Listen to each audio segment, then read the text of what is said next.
Amour is named as devotion. In certain rooms, devotion is only useful when it reflects the sovereign back to himself.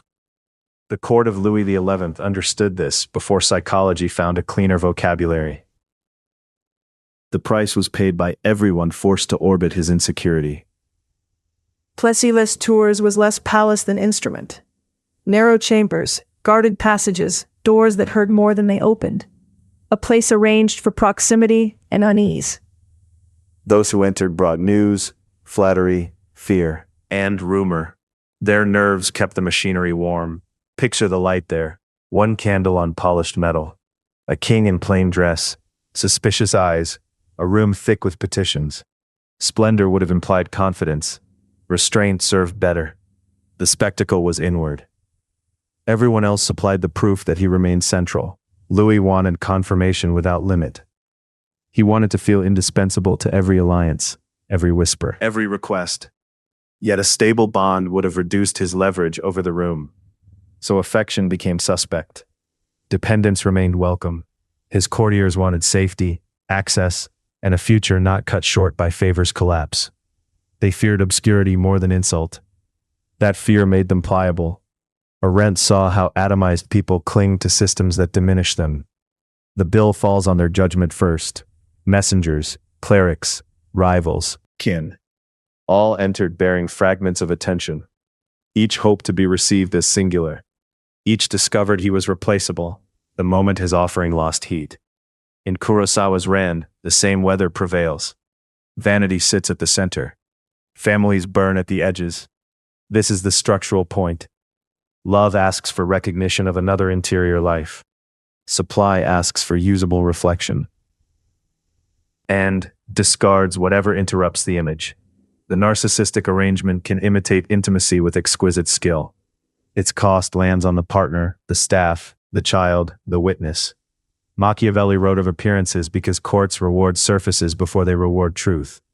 A narcissistic personality reads that incentive with predatory clarity, then obeys it, almost helplessly. Admiration soothes, contradiction injures. The room learns quickly which tribute secures temporary peace. Supply is not always praise. Outrage can serve, jealousy can serve, rescue can serve. Even moral protest can keep the sovereign at the center of the board.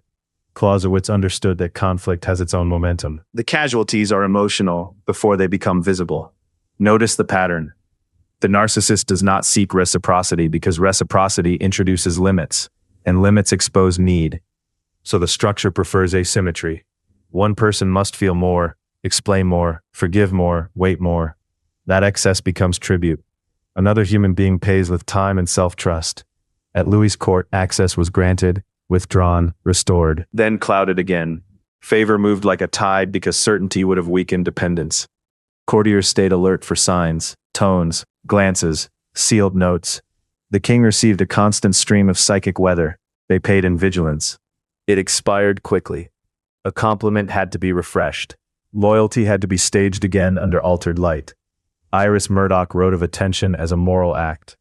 Here attention was conscripted into maintenance of one unstable image. The attentive became exhausted first. When displeasure was needed, the cause could be trivial. Delay, hesitation, divided attention. Another bond that seemed too alive. The punishment restored centrality. One person scrambled to repair the breach. Others observed and adapted. Fear became a servant. Innocent bystanders paid in silence. This is why declarations of love mean little inside such a structure. Words of devotion are consumed as provisions, then forgotten once absorbed. Latin said it cleanly, sic transit gloria mundi. Thus passes the glory of the world. The partner remains, but the offering vanishes. Who pays in the third act? First, the intimate circle, who begin to edit themselves so thoroughly they can no longer find their own voice.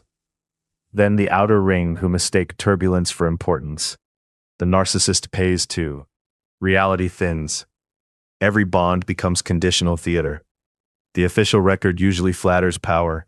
It remembers the ruler's cunning and omits the secretaries, spouses, siblings, and children turned into mirrors with legs. In Berserk, castles rise on sacrifice long before anyone names the altar. The erased are still carrying the structure. There is also the inward cost to the strategist of self.